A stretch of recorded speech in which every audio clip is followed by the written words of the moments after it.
Mastering English, exploring the world of medium-sized descriptors. Hello everyone, and welcome to our latest English language learning video. Today, we're going to delve into a fascinating area, size descriptors. Specifically, we'll be focusing on one size descriptor that we often use in English, the term medium. You'll see how this term is used in different contexts, and by the end of the video, you'll feel more comfortable using it in your conversations. Medium is an adjective that we use to describe something that is neither too big nor too small. It represents an average or middle range size. For example, you might have a medium-sized coffee, a medium shirt, or live in a medium-sized city.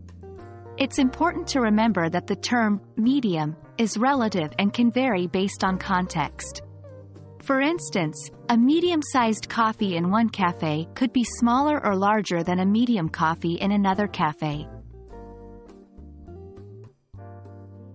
Now, let's take a closer look at how to use medium in different descriptions. We often use medium to describe 1. Objects. I'll have a medium coffee, please. 2. Clothing sizes. Do you have this shirt in a medium? 3. Measurements. The room is of a medium size, neither too large nor too small. Remember, when using medium as a size descriptor, it's often followed by the noun it's describing. Now it's time for some practice. Let's see if you can use medium correctly in these sentences. 1. I would like a blank pizza, please. 2. Do you have these shoes in a blank size? 3. She lives in a blank sized city, not too big, not too small. In all these sentences, the word medium or medium-sized fits perfectly.